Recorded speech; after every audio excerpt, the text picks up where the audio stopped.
The Leafs won, eh? I saw that! Showtime! Pity point!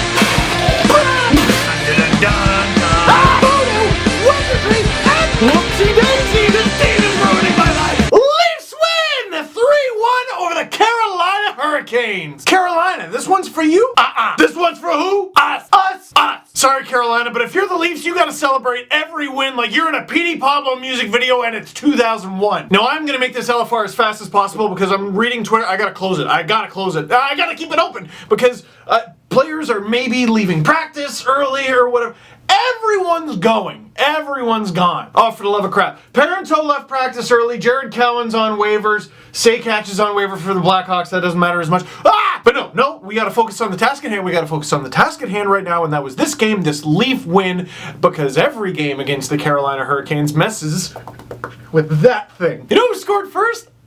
You know who scored first? John Michael Lyles! The Sean Mathias trade. Middle round pick and a prospect who maybe not. Who cares about that kind of trade? Am I right? Am I right, folks? Those are exactly the kinds of trades that the Notice era Leafs sucked at. And you trade John Michael Lyles for Tim Gleason. Who actually cares? Ooh, can I answer? The Carolina Hurricanes! Because they got John Michael Lyles, and yes, he's probably making too much at over $4 million, but at least he's friggin' playing hockey! Meanwhile, the Leafs are paying Tim Gleason $1.8 million against the cap this year, not to play for them, and then next year, and the year after that, they're gonna pay him just over $1.3 million, again, not to play for them. And he scores against the Leafs, again he scores against the Leafs for the Hurricanes, because of course! And I'm watching him going, this is why the Leafs need to mix in a win, man. I get tanking. Look. Here's what tanking should be for the Leafs. At worst, finish bottom 5.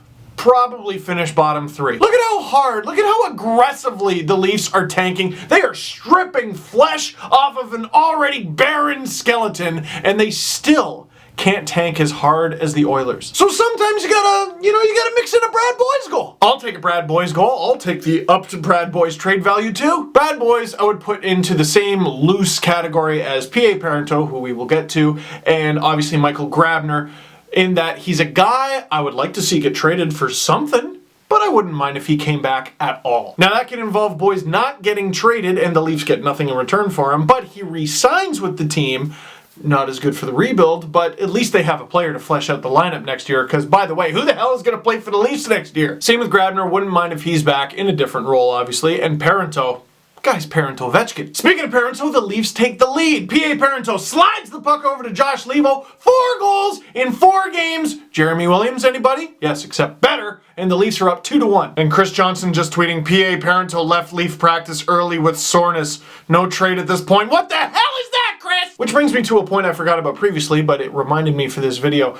There are a few guys in this team, Parenteau, who should probably not play in the Leafs game against the Habs in Montreal on Saturday. Just throwing it out there because Parenteau got rocked in this game against the Hurricanes. Rocked you like a hurricane. I didn't even mean to do that.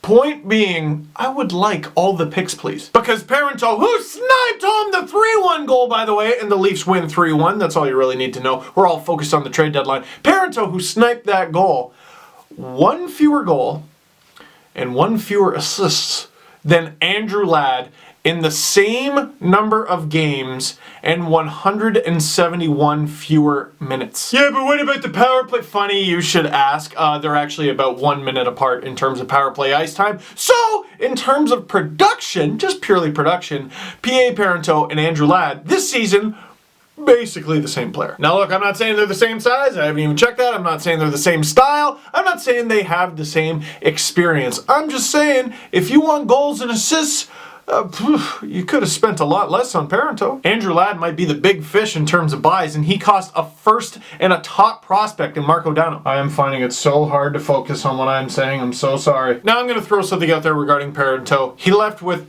soreness. I mean, he played last night, played a hell of a game last night, and now he's practicing the next day. You're gonna be sore. You're gonna be sore. It's probably just precautionary. Look, let me believe this. Look, let's focus on the positives, okay? Let's focus on the positives. For the first time since January 6th, we can talk about a game that Jonathan Bernier won.